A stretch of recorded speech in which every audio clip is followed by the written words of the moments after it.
Elimika na Mahasin TV, pata kujua wema wa Uislamu.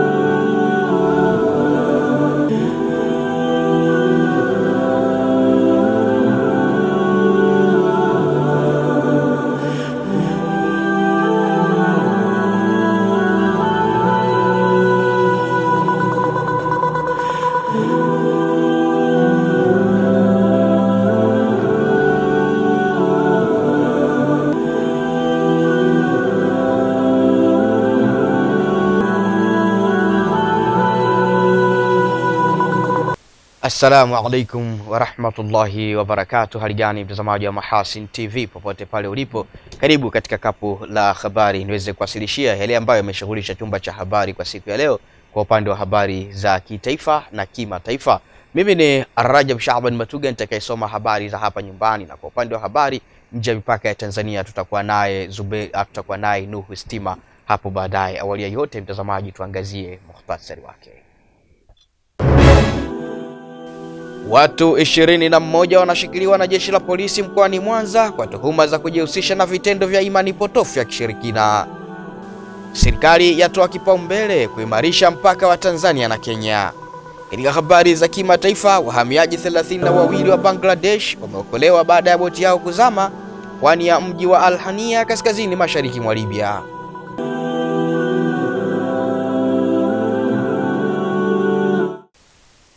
Mtazamaji, awali ya yote ni kukumbushe mbali na kuifuatilia taarifa yetu ya habari kupitia kisimbuzi chako cha Azam TV, lakini pia unaweza kuipata taarifa hii ya habari kupitia akaunti yetu ya YouTube kwa jina la Mahasin TV Official Channel. Tuanze habari za kitaifa kutoka hapa mkoani Mwanza. Jeshi la polisi mkoani Mwanza limewataka wananchi mkoani hapa kuachana na imani potofu, ikiwemo kuamini katika ushirikina ambao unaweza kuchochea vitendo mbalimbali vya kihalifu ikiwemo mauaji, ukatili na matukio mengine ya jinai. Taarifa kutoka hapa mkoani Mwanza inasimuliwa na Zuberi Mgaya kutoka hapa studio. Kauli hiyo imetolewa na kamanda wa jeshi la polisi mkoa wa Mwanza DCP Wilbord Mutafungwa katika mkutano wa hadhara na wakazi wa kata ya Bwisi ya wilayani Ukerewe uliolenga kutoa elimu ya usalama na kuhimiza kutunza amani. Akizungumza kwenye mkutano huo uliowakutanisha viongozi wa serikali, dini na wananchi, DCP Mutafungwa amesema jukumu la kudumisha amani ni la kila mmoja, hivyo wanapaswa kushiriki kikamilifu kukemea vitendo vya uvunjifu wa amani vinavyofanywa na watu wanaojiita wataalamu wa kusaka uchawi maarufu kama kamchape. Nasema hao kamchape wenu yalikuwa ni makubaliano batili, hayana uhalali mbele ya macho ya kisheria. Hamwezi kukubaliana kwenda kufanya makosa au kwenda kufanya uhalifu alafu mkasema eti mlikubaliana. Kwa mamlaka ipi? Wewe ni mahakama? Vile vitendo vyote vya ng'ombe zile wanazochukua vile pesa 300,000, kuku sijui wanazochukua sijui nini, hela zote zile, huo wote ule ni wizi. Aidha, kamanda Mutafungwa amesema watu 21 wanashikiliwa na jeshi la polisi wakihusishwa na vitendo hivyo vya kihalifu na uchunguzi dhidi yao unaendelea. Utakapokamilika watafikishwa kwenye vyombo vya kisheria. Wanaosaidia kamchape na kamchape katika tarafa ya Ukara wako 21 mpaka sasa, wataendelea kukamatwa mpaka waishe, na wataendelea kukamatwa na kufikishwa katika mahakama ili wapate adabu. Tutawatafuta usiku wa manane, mvua, jua, na tutawakamata tu. Nenda muambie kama kuna mtu anajielewa, kamchape aanze kutafuta namna ya kujisalimisha kituo cha polisi. Kwa upande wao, baadhi ya wananchi wa kisiwa cha Ukara wamesema elimu iliyotolewa na jeshi la polisi imeondolea hofu walioishi nayo kwa zaidi ya miezi mitatu kutokana na kulengwa na kundi la kamchape kwa madai ya kuwatoa uchawi. Sikuweza kukubaliana na Kamchape, kwa sababu nilijua kabisa kwamba Kamchape ni mtu anayetapeli, na Kamchape huyu amekuja kwa siasa ya watu kuwatapeli. Na hivyo mimi nikiwa kiongozi wa dini nilisimama nikasema kwamba siwezi kukubaliana na mambo ya Kamchape. Kwa maelekezo ya kamanda wetu wa Jeshi la Polisi mkoa wa Mwanza, ameeleza kwamba shughuli zote ambazo waganga hao wamekuwa wakifanya zilikuwa ni uvunjifu wa sheria za nchi yetu ya Jamhuri ya Muungano wa Tanzania. Furaha yetu ni kubwa sana kuona serikali yetu inachukua hatua za makusudi ili kuhakikisha kwamba wananchi wanakuwa salama.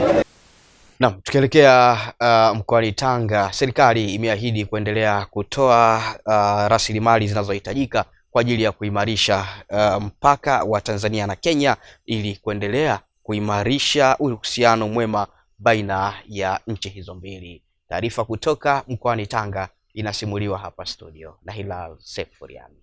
Hayo yamezungumzwa na mkuu wa mkoa wa Tanga Balozi Dr. Batilda Buriani wakati akifungua kikao cha kamati ya pamoja ya wataalamu wa mipaka JTC kati ya Tanzania na Kenya. Balozi Dr. Batilda amesema lengo la serikali ni kuendeleza ujirani mwema na udugu uliopo baina ya nchi hizi mbili katika nyanja mbalimbali. Napenda kuhakikisha kwamba serikali ya Jamhuri ya Muungano wa Tanzania ipo tayari kutoa rasilimali zozote zitakazohitajika kutokana na umuhimu wa zoezi hili ili kuhakikisha kabisa tunakamilisha uimarishaji wa mipaka yetu ya kimataifa. Uimarishaji wa mipaka kati ya nchi yetu ni ishara ya kuhakikisha kwamba tunaimarisha ujirani mwema, udugu baina ya serikali zetu na wananchi. Aidha, Balozi Dr. Buriani amesema ushirikiano uliopo kati ya serikali ya Tanzania na Kenya umekuwa na matokeo chanya hususan katika sekta ya uchumi na masuala ya diplomasia. Kama unavyojua, Kenya na Tanzania tuna mambo mengi ya ushirikiano ikiwemo katika nyanja mbalimbali za biashara, masuala ya uwekezaji, uchumi, kwenye diplomasia na mengine mengi sana. Hivyo uwepo wa kikao hiki hapa Tanga na matokeo ya ushirikiano huu ambapo mpaka sasa tumeona kwamba kazi kubwa imefanyika na imeongeza ufanisi katika shughuli zetu za utawala. Katika hatua nyingine, RC Balozi Dr. Batilda Buriani amesisitiza suala la ushirikiano kati ya serikali ya Kenya na Tanzania hususan katika kulinda na kutunza amani, ulinzi na usalama. Tuendelee na moyo wetu wa ushirikiano. Tuendelee kuhakikisha kwamba tunaongozwa na mijadala na utayari wa kuhakikisha tunaimarisha mipaka yetu kwa amani, kwa upendo kama ambavyo nimeona hapa, na ni matumaini yangu kwamba baada ya kikao hiki tutakuwa na mwendelezo wa zoezi la uimarishaji katika kipande hiki ambacho kilichobaki, lakini najua tuna treaties boundary treaties ambayo itakamilika baada ya hapa. Asante sana Hilal Sefuriani kwa masimulizi ya taarifa hiyo kutoka mkoani Tanga. Mtazamaji, tukiendelea kuzitazama habari za kitaifa, tunaelekea jijini Dar es Salaam tukiangazia taarifa yake Bi Aisha Mpatila inakisema katika kukabiliana na changamoto ya mmomonyoko wa maadili pamoja na kujenga uzalendo kwa vijana. Baraza Kuu la Waislamu nchini BAKWATA limeandaa jukwaa la kutoa elimu pamoja na mashindano ya kuelezea historia ya maisha ya Mtume Muhammad sallallahu alayhi wasallam ili kuwezesha vijana wa Kiislamu kujifunza tabia, mwenendo na uzalendo wa Mtume Muhammad sallallahu alayhi wasallam. Uamuzi wa kuanzishwa kwa mashindano hayo ni kufuatia Mufti wa Tanzania Sheikh Abubakari Zuberi kuandika kitabu kinachozungumzia changamoto ya mmomonyoko wa maadili na hatimaye kuzindua mpango wa kurudisha maadili ya jamii na uzalendo uliozinduliwa wilayani Korogwe mkoani Tanga Septemba 4 mwaka huu 2025. Akizungumza jijini Dar es Salaam kwa niaba ya Mufti wa Tanzania, Naibu Kadhi Mkuu wa Tanzania Sheikh Ali Hamisi Ngeruko amesema mpango huo wa kurudisha maadili kwa jamii kupitia elimu ya historia ya maisha ya Mtume Muhammad sallallahu alayhi wasallam umekusudia kufanyika nchi nzima, ukianzia na mikoa 5 ya Pwani, Dar es Salaam, Tanga, Singida na Kigoma. Januari itakuwa ni Dar es Salaam pamoja na Pwani na mkoa wa Kigoma, na mikoa mingine taarifa yake hapo baadaye itatolewa. Mbali na mashindano ya sira, lakini kutakuwa na semina kwa walimu wa madrasa ili kuwajengea uwezo juu ya uwakilishaji somo la maisha ya Mtume Muhammad sallallahu alaihi wasallam kwa vijana wao wa madrasa. Darsa la sira litakuwa online na kwa ana kwa ana. Aidha, Sheikh Ngeruko amesisitiza kuwa kupitia mpango huo wazazi na walezi pia watashirikishwa ili kusaidia kujenga maadili ya vijana wao na hatimaye kuwa na jamii yenye maadili. Mpango huu na utekelezaji wake ni katika mambo ya Mheshimiwa Mufti kama kiongozi mkuu wa Waislamu Tanzania, akiliongoza baraza katika kutoa mchango wa kukabiliana na mmomonyoko wa maadili katika jamii yetu ya Kitanzania. Kuanzia Jumamosi ya tarehe inayofuata kutakuwa na mchujo kwa washiriki, na mpaka sasa wamejitokeza na kujiandikisha vijana 147. Na mtazamaji, tukiachana na taarifa hiyo kama ambavyo imetumwa na Bi Aisha Mpatila kutoka jijini Dar es Salaam, tunarudi kanda Ziwa moja kwa moja tukielekea huko mkoani Mara. Changamoto ya uhaba wa madawati iliyokuwa ikiwakabili wanafunzi wa shule ya msingi Kigera A na B katika halmashauri ya wilaya ya Musoma mkoani Mara imepatiwa ufumbuzi mara baada ya mdau wa maendeleo kutoka kampuni ya Polygold kukabidhi madawati 300 kwa shule hizo. Taarifa kutoka mkoani Mara inasimuliwa hapa studio. Akikabidhi madawati hayo, meneja wa kampuni ya Polygold inayojishughulisha na shughuli za uchimbaji madini Victor Makundi amesema ushirikiano uliopo baina ya serikali na wadau wa maendeleo ndio imekuwa msukumo mkubwa wa kuunga mkono jitihada za serikali katika sekta ya elimu nchini. Sisi kama kampuni tumeona kazi kubwa na nzuri inaendelea kufanywa na serikali chini ya uongozi wa serikali ya awamu ya 6, ambapo Mheshimiwa Rais ameendelea kutoa elimu bure. Nasi kama mgodi tukaona kwenye eneo letu hili ambao tunafanya shughuli zetu upo upungufu wa madawati. Kwa tukaona kama kampuni tuendelee kuiunga mkono serikali, tuendelee kuunga mkono jamii na utuzunguka kwa kujitolea madawati haya. Tukushukuru sana pia kwa kuendelea kutupa ushirikiano sisi kama kampuni, kuanzia uongozi wa wilaya, uongozi wa kata, uongozi wa kijiji, lakini pia bila kumsahau ndugu yangu mkurugenzi na ofisi yake. Umekuwa ni msaada mkubwa kwetu sisi kama wawekezaji. Pale ambapo tunakuwa na shida wakati wote ule, serikali mmekuwa mkitukimbilia. Nao viongozi wa serikali na baadhi ya wazazi wamekiri kuwa changamoto ya upungufu wa madawati ilikuwa kikwazo kikubwa katika shule hiyo, ambapo watoto walikuwa wanakosa mazingira tulivu na rafiki ya kitaaluma. Hiyo kikubwa kabisa kwa miaka mingi sana iliyopita. Shida kubwa hapa shuleni ilikuwa ni pamoja na majengo na madawati, lakini madawati ndio ilikuwa ni kama kidonda ndugu. Tulikuwa na upungufu wa dawati nyingi, na ukiangalia kutokana na Polygold kwa msaada waliotusaidia tumebaki tu na upungufu wa madawati 22.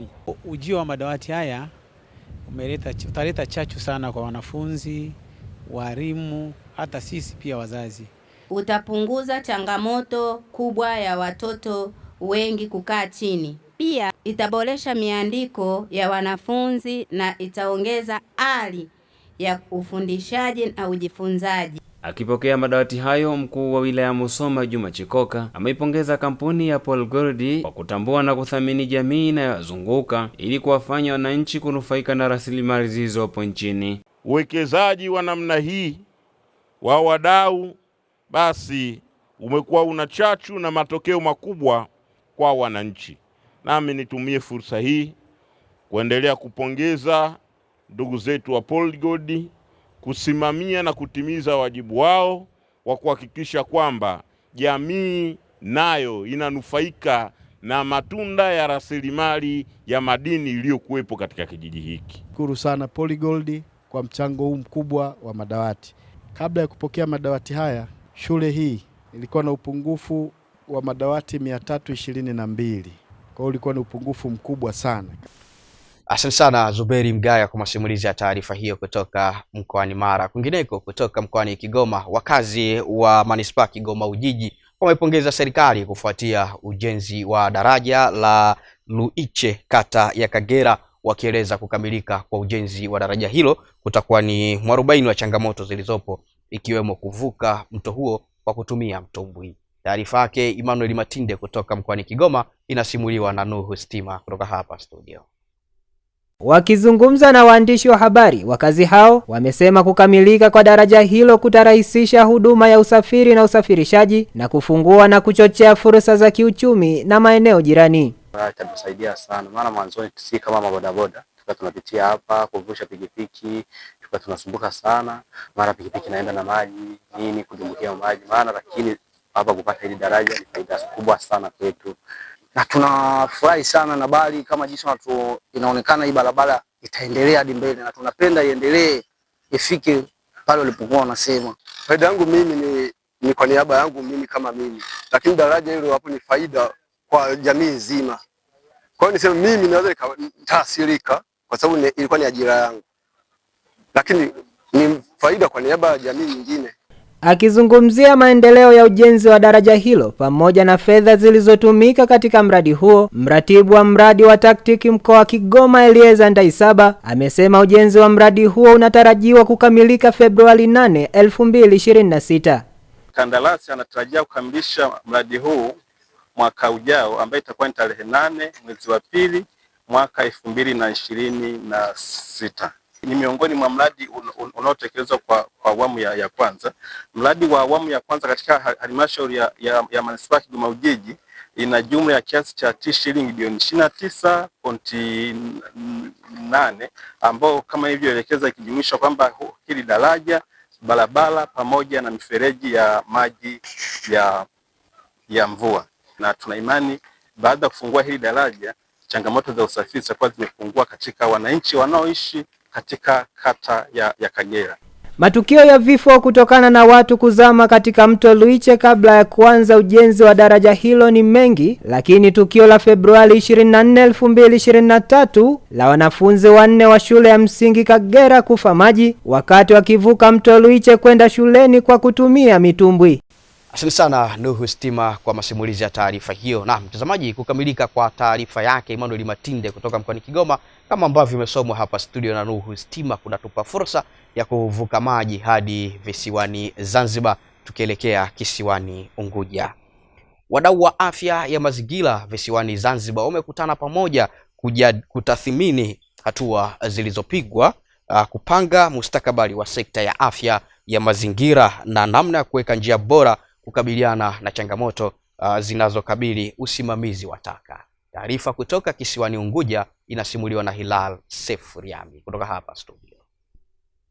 Katibu Mkuu Wizara ya Afya Zanzibar Dr. Mngereza Mzee Miraji anatumia mkutano huo kusisitiza swala zima la usimamizi wa taka kupitia sheria, kanuni na miongozo iliyopo ili kulinda afya ya umma na mazingira.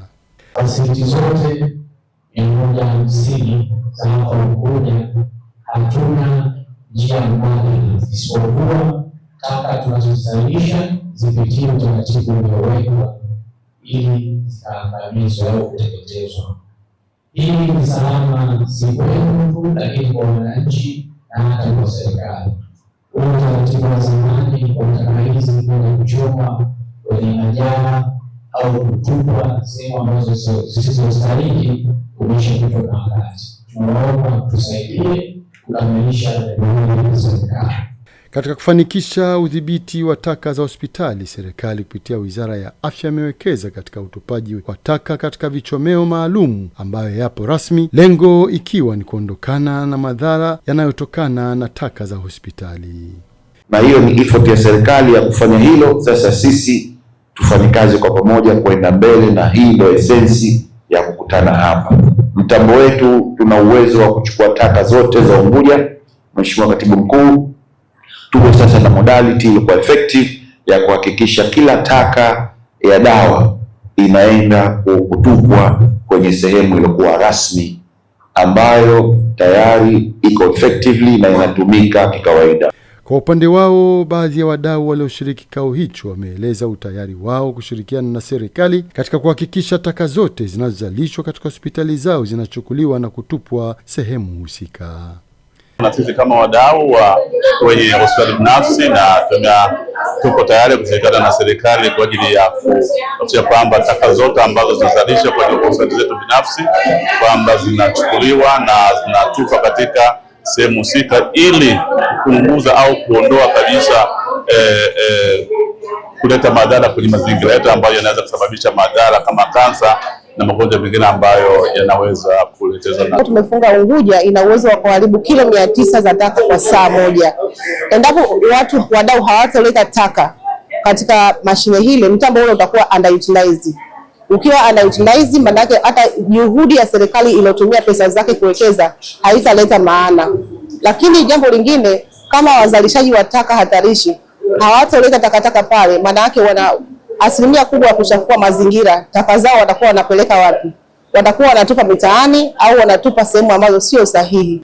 Katika kuhakikisha inapatikana mageuzi sahihi ya usimamizi wa taka kuanzia mwaka 2023 hadi 2025, serikali imefanya mabadiliko ya kimkakati yenye matokeo makubwa, yakiwemo kuanzisha vituo vikuu vya kikanda Unguja na Pemba, mapitio na maboresho ya sheria na kanuni. Naam, mtazamaji, kwa taarifa hiyo kutoka kisiwani Unguja kama ambavyo imesimuliwa kutoka hapa studio na Hilal Sefu Riami, ndio tamati ya Kapula Habari kwa habari za kitaifa. Napozako kwa sekunde chache punde nitarejea tena hapa na kuweza kumwalika Nuhu Stima ambaye atakuja na yale aliyotuandalia kwa upande wa habari za kimataifa. Mahasin TV channel namba 455 katika kingamuzi cha Azam.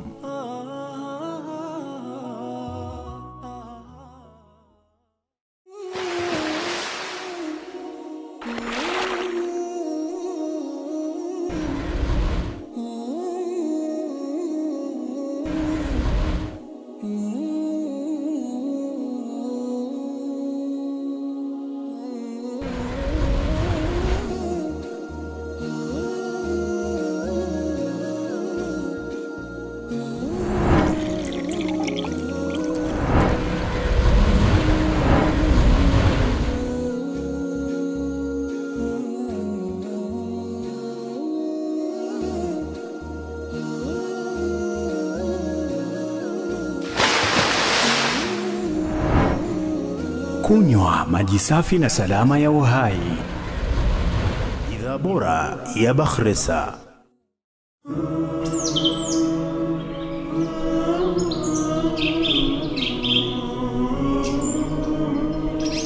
Mahasin TV, pata kujua wema wa Uislamu.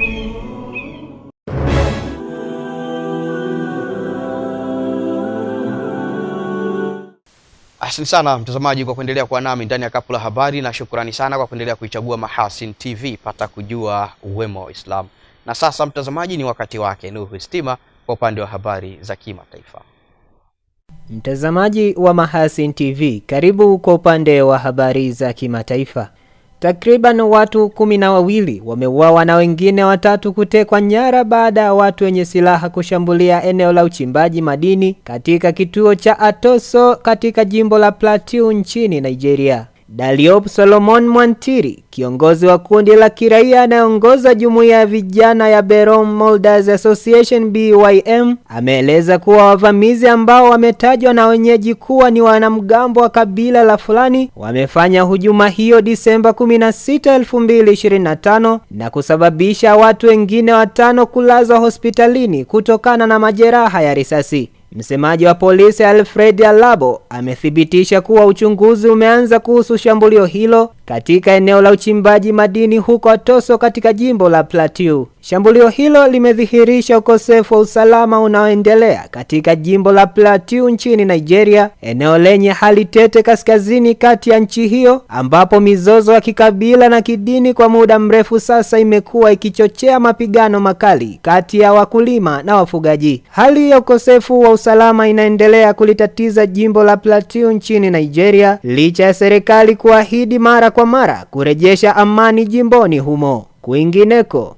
Kituo kimoja nchini Afrika Kusini kinachoshughulikia maombi ya visa za Marekani kimevamiwa na maafisa uhamiaji wa Afrika Kusini na kuwatia mbaroni raia 7 wa Kenya waliokuwa wanafanya kazi nchini humo kinyume cha sheria. Wakenya hao walikuwa wakifanya kazi katika kituo hicho pamoja na maafisa wa Marekani licha ya kuingia Afrika Kusini kwa visa vya utalii, ambapo mtu aliyeingia kwa visa vya utalii nchini Afrika Kusini haruhusiwi kufanya kazi. Inaelezwa kuwa uvamizi huo utaongeza mvutano kati ya Marekani na Afrika Kusini katika kuendeleza chuki zake dhidi ya wageni hasa wa Afrika, ambapo rais wa Marekani Donald Trump amedai kuwa nchi hiyo imeamua kuwapa ukimbizi makaburu wa Kiafrika na wa Afrika Kusini kwa kile alichodai kuwa Pretoria inakusanya wazungu hao, huku madai hayo ya Trump yanaendelea kupingwa hadi sasa na yanahesabiwa ni uchochezi wa wazi wa kikabila, tena kwenye nchi ambayo Marekani haihusiki nayo kivyovyote vile. Serikali ya Afrika Kusini imesema kwamba Waafrika Kusini weupe hawajatimiza vigezo vya kuwa wakimbizi kwa sababu hakuna mateso yanayofanyiwa huko Afrika Kusini, ingawa pia imesema kila raia wa Afrika Kusini yuko huru kuishi mahala popote anapotaka.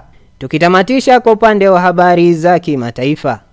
Wahamiaji 32 wa Bangladesh wameokolewa baada ya boti yao kuzama katika pwani ya mji wa Al-Haniya wa kaskazini mashariki mwa Libya. Tawi la Al-Jabal Al-Akhdar la shirika la kupambana na uhamiaji haramu la Libya limetangaza habari hiyo na kuripoti kwamba wahamiaji wote waliokuwepo ndani ya chombo hicho wameokolewa na kuhamishiwa katika kituo cha mapokezi, na ambapo ni aina fulani ya kuwekwa kizuizini huko Al-Baida. Wakiwa kizuizini, wa Bangladeshi hao wamepewa huduma ya kwanza na muhimu ya matibabu, huku baadhi ya wahamiaji hao wamepata majeraha madogo wakati wa heka za kupambana na mawimbi makali ya baharini, ambapo shirika la kupambana na uhamiaji haramu la Libya limesema kwamba tukio hilo limesababishwa na hali mbaya ya hewa. Libya kwa muda mrefu imekuwa kitovu kikubwa cha usafiri kwa wahamiaji wasio wa kawaida kutokana na nchi hiyo kuwa katika eneo muhimu la kijiografia na kuwa karibu kwake na bara la Ulaya, ambapo Libya ina fukwe ndefu za bahari ya Mediterania. Tangu ulipoangushwa utawala wa kiongozi wa zamani Kanali Muammar Gaddafi mwaka 2011, Libya imeshindwa kuwa na utulivu na hakuna serikali yenye nguvu nchini humo, suala ambalo limeruhusu Libya kuvamiwa na mitandao ya magendo na kufanya kazi zao kwa uhuru. Nuhu Stima, Mahasin TV. Asante sana Nuhu Stima kwa yale ambayo umetuandalia na kutasimulia kwa upande wa habari za kimataifa. Mtazamaji, kabla sijaweza kuweka utuo na kuhitimisha kapu la habari kwa siku ya leo, tuangazie mukhtasari miongoni mwa yale tuliyokuwa nayo leo hii. Watu 21 wanashikiliwa na jeshi la polisi mkoani Mwanza kwa tuhuma za kujihusisha na vitendo vya imani potofu ya kishirikina. Serikali yatoa kipaumbele kuimarisha mpaka wa Tanzania na Kenya. Katika habari za kimataifa, wahamiaji 32 wa Bangladesh wameokolewa baada ya boti yao kuzama pwani ya mji wa Al-Haniya kaskazini mashariki mwa Libya. Naam, mtazamaji, kwa nukta hiyo ndio tamati ya kapu la habari kwa siku ya leo. Kwa taarifa yetu nyingine ya habari usikose kuungana nasi hapo kesho insha Allah, muda na wakati kama huu.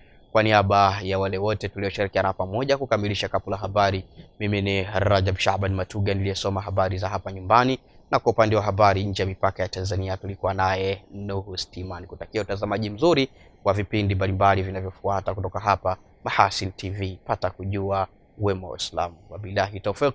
Wassalamu alaikum wa rahmatullahi wa barakatuh. Asanteni na kwaherini kwa sasa.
Kunywa maji safi na salama ya uhai. Bidhaa bora ya Bakhresa.